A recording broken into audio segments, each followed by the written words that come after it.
অসমাপ্ত আত্মজীবনী বইটির লেখকের নাম কি? বঙ্গবন্ধু শেখ মুজিবুর রহমান। বঙ্গবন্ধু শেখ মুজিবুর রহমানের জন্ম কত সালে, কোথায়? 1920 সালের 17 মার্চ গোপালগঞ্জের টুঙ্গিপাড়ায়। বঙ্গবন্ধুর শিক্ষাজীবন শুরু হয় কোন স্কুলে?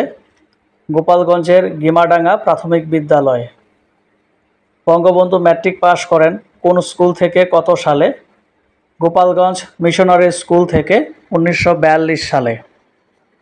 বঙ্গবন্ধু কলকাতা ইসলামিয়া কলেজের বেকার হোস্টেলের কত নম্বর কক্ষে থাকতেন? 24 নম্বর কক্ষে। বঙ্গবন্ধু আনুষ্ঠানিকভাবে রাজনীতিতে অভিষিক্ত হন কিভাবে? 1944 সালে কুষ্টিয়ায় অনুষ্ঠিত নিখিল বঙ্গ মুসলিম ছাত্রলীগের সম্মেলনে যোগদানের মাধ্যমে। বঙ্গবন্ধু কত সালে হুসেন শহীদ সোহরাওয়ার্দীর সহকারী নিযুক্ত হন?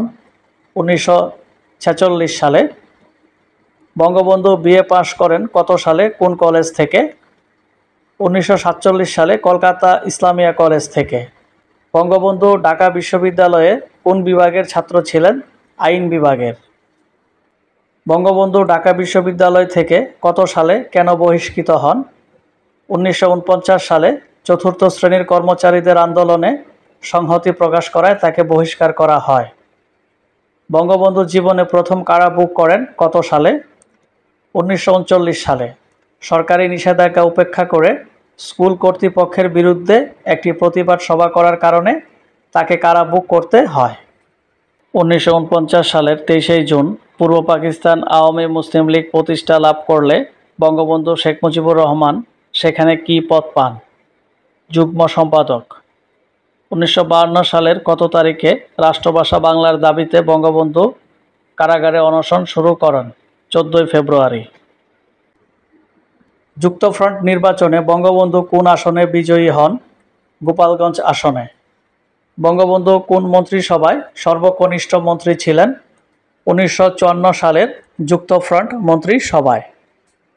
1964 সালে বঙ্গবন্ধুর নেতৃত্বে সম্মিলিত বিরোধী দল গঠন করা হয়। দলটির নাম কি? Combined opposition party. Bangabandhu Mujib 6 দফা প্রথম কবে ঘোষণা করেন? 5 ফেব্রুয়ারি 1966 সালে। আওয়ামী লীগের কাউন্সিল অধিবেশনে 6 দফা গৃহীত হয় কত সালে? 1966 সালের 18 মার্চ। বঙ্গবন্ধু শেখ মুজিব আনুষ্ঠানিকভাবে কবে 6 দফা ঘোষণা করেন? 23 মার্চ 1966 সালে। কোন প্রস্তাবের ভিত্তিতে 6 দফা রচিত হয়? লাহোর প্রস্তাব।